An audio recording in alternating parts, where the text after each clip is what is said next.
Le Seigneur soit avec vous. Évangile de Jésus-Christ selon saint Jean.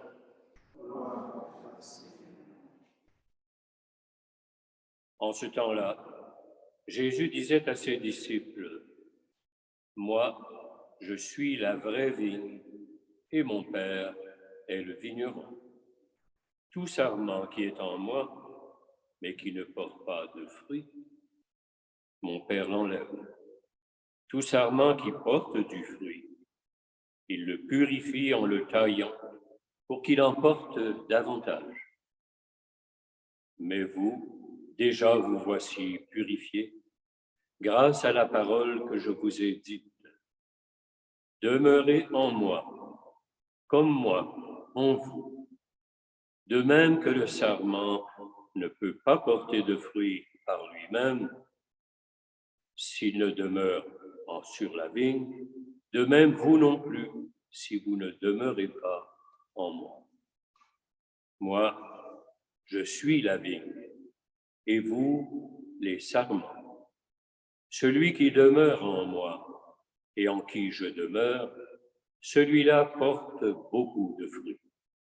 Car en dehors de moi, vous ne pouvez rien faire. Si quelqu'un ne demeure pas en moi, il est comme le sarment jeté dehors et il se dessèche. Les sarments secs, on les ramasse, on les jette au feu et ils brûlent. Si vous demeurez en moi et que mes paroles demeurent en vous, demandez tout ce que vous voulez et cela se réalisera pour vous. Ce qui fait la gloire de mon Père, c'est que vous portiez beaucoup de fruits et que vous soyez pour moi des disciples. Acclamons la parole de Dieu. Si notre cœur nous accuse, Dieu est plus grand que notre cœur. Chères sœurs et chers frères, voilà pour nous une parole consolante, rassurante. Trop souvent, nos limites, nos erreurs, nos défaillances et nos péchés envahissent notre mémoire. En ce temps de confinement, notre passé refait surface et souvent, au lieu de revoir les beaux côtés, les beaux moments, réaffleurent les échecs, les blessures, les pardons refusés ou pas demandés, les mesquineries, etc. La parole de Dieu aujourd'hui nous réconforte. D'abord, elle nous présente Paul le persécuteur, converti en apôtre. Et Jean, dans la première lecture, rappelle que Dieu fait sa demeure dans le cœur de celui ou celle qui observe les commandements de l'amour. Et par l'image de la vigne, Jésus nous enseigne que c'est en étant unis à lui que nous porterons du fruit et un fruit qui demeure. Ce n'est pas vous qui m'avez choisi, dit Jésus, c'est moi qui vous ai choisi et institué pour que vous alliez, que vous portiez du fruit et que votre fruit demeure. Regardons d'abord Paul. Les Actes des Apôtres rappellent que Paul, le persécuteur fanatique, a éprouvé beaucoup de difficultés à se faire accepter après sa conversion. On l'a entendu, Saul cherchait à se joindre aux disciples, mais tous avaient peur de lui, car ils ne croyaient pas que lui aussi était un disciple. Ils avaient raison d'avoir peur. Il a fallu que Barnabé, un homme connu, estimé, se fasse le garant de la conversion de Paul auprès des apôtres d'abord, et ensuite auprès de l'Assemblée des fidèles. Donc on peut voir par là que dès le début de l'Église, elle a dû s'assurer de la véracité, de l'intégrité de l'enseignement qui était donné en son nom. Mais pour ce qui nous concerne aujourd'hui, la conversion de Paul signifie qu'un homme ou une femme peut changer et même changer radicalement. L'histoire de l'Église nous fournit beaucoup d'exemples d'hommes et de femmes qui ont vécu une conversion radicale. Saint Augustin, Saint François d'Assise, Marie-Madeleine, etc. Leurs exemples nous invitent à ne pas décourager lorsque nous avons l'impression de piétiner sur place dans notre route vers le Seigneur, ou même parfois l'impression de reculer. Gardons confiance. Si notre cœur nous accuse, Dieu est plus grand que notre cœur. Le Seigneur voit toujours nos efforts. Il connaît notre désir d'aimer comme il le commande. Et même si les résultats dans notre vie ne sont pas très probants, ne nous jugeons pas nous-mêmes, mais mettons notre confiance en Dieu, qui est miséricorde et infiniment plus grand que notre cœur. Et alors, poursuivons nos efforts pour avancer. La vraie demeure de Dieu. L'évangile de Jean en débute par une affirmation fondamentale. Et le Verbe s'est fait chair et il a habité parmi nous. Non seulement il s'est fait humain, il a voulu habiter parmi nous, c'est-à-dire vivre à nos côtés. Il a voulu vivre en nous, pas seulement à côté, en nous, en chacun et chacune de nous. Lorsque Jésus a rencontré la Samaritaine près du puits de Jacob, il lui a révélé quelque chose de révolutionnaire. Cette femme voulait savoir si on doit adorer Dieu à Jérusalem, le dimanche, ou à Samarie, au mont Garizim, l'autre temps. La réponse de Jésus, l'heure vient. Elle est là, où les vrais adorateurs adoreront le Père en esprit et en vérité. Tels sont en effet les adorateurs que cherche le Père. Dieu est esprit, et c'est pourquoi ceux qui l'adorent doivent adorer en esprit et en vérité. Il n'est plus nécessaire d'aller à Jérusalem ou dans nos églises pour rencontrer le Seigneur.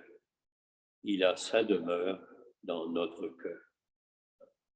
Nous pouvons le rencontrer à tout moment, partout, car il est en nous. Comment savoir qu'il est vraiment en nous? Sa présence en nous ne présuppose pas qu'on a eu des visions, des révélations particulières, des extases, des expériences spirituelles extraordinaires qui ont procuré des émotions intenses qui restent gravées dans la mémoire. Ces choses-là arrivent, bien sûr, mais ce n'est pas nécessaire, pour la majorité des gens d'ailleurs. Écoutons simplement ce que Saint Jean dit dans aujourd'hui. Or, voici son commandement, mettre notre foi dans le nom de son Fils Jésus et nous aimer les uns les autres, comme il nous l'a commandé. Celui qui garde ses commandements demeure en Dieu et Dieu en lui. Celui qui garde ces deux commandements, croire, faire confiance en Jésus et aimer son prochain, ce Dieu demeure en lui, qu'il en soit conscient ou pas. En fait, Dieu est toujours en nous. On met notre cœur étroit distrait, hein, ne reconnaît pas toujours cette présence. L'agitation qui caractérise nos journées nous empêche de remarquer ce qui se passe au-dedans de nous et d'y reconnaître la présence du Seigneur.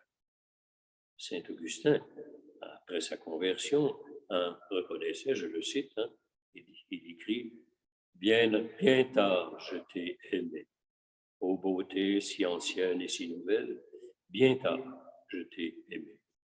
Et voici que tu étais au-dedans, et moi je te cherchais au-dehors. Et c'est là que je te cherchais, et sur la grâce de ces choses que tu as faites, pauvre disgracié que je me ruais. Tu étais avec moi, et je n'étais pas avec toi. » C'est à l'intérieur de soi que l'on peut découvrir la présence de Dieu. Alors, nous réalisons que nous ne sommes jamais seuls. L'image de la vigne, c'est une image qu'on connaît bien. Et en Israël, les vignes abondent, et tout le monde savait qu'une vigne exige beaucoup de soins.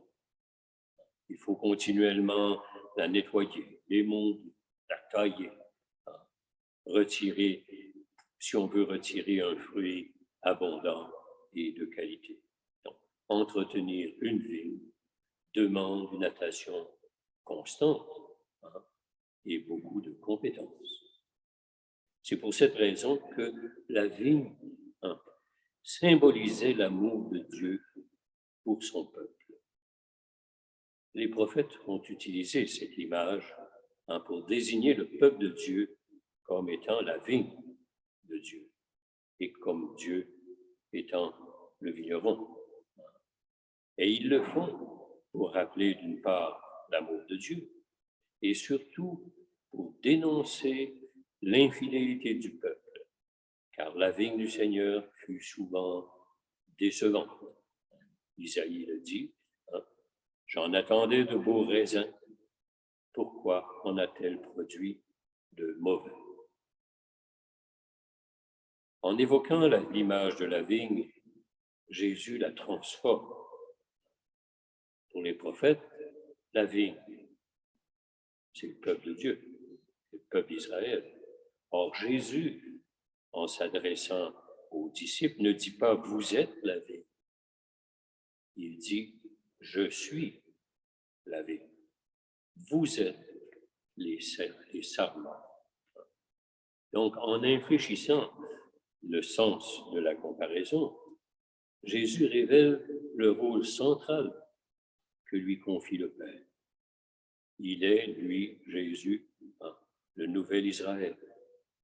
Et c'est en s'unissant à lui que l'on fait partie de ce nouveau peuple de Dieu. On ne peut imaginer une vigne sans sarment, comme on ne voit pas de sarment détaché de la vigne. En d'autres mots, le Christ, qui est la vigne, est inséparable de l'humanité qui en constitue les sarments. Et inversement, l'humanité est inséparable de lui et elle ne peut s'en détacher sans provoquer sa propre perte. En dehors de moi, vous ne pouvez rien faire. Tel est le projet de Dieu, que tout passe par le Christ et qu'en lui tout soit réconcilié. Mais il y a plus. Lorsque nous sommes unis au Christ, nous en recevons mystérieusement une force qui permet de faire plus et d'aimer à la manière du Christ. Et de cette façon, notre action acquiert une sorte de dimension d'éternité. Et ses fruits, déjà maintenant, sont porteurs d'éternité. Nous ne sommes pas que des récepteurs passifs de la sève, nous sommes invités à la transformer en fruit. Notre relation à Jésus ne saurait ressembler à celle que nous avons avec un fournisseur d'électricité ou de gaz. Jésus n'est pas pour nous un distributeur de sel ou d'énergie. Il s'agit d'autre chose. Sans la sève qui vient de lui, le serment ne peut survivre, même s'il ne sèche pas immédiatement. Frères et sœurs, quand le doute, la fatigue ou le découragement nous envahit, gardons en tête que Dieu est plus grand que notre cœur. Et unis au Christ, nous pourrons reconnaître en nous la présence de Dieu et changer, peut-être lentement, mais changer l'orientation de notre vie, comme Paul l'a fait. Unis au Christ, nous porterons du fruit qui demeure, même si nous ne le constatons pas en de nos propres yeux. Par le geste de communion tout à l'heure, que le Seigneur vienne dilater notre cœur pour qu'il puisse y prendre place, toute la place. Amen.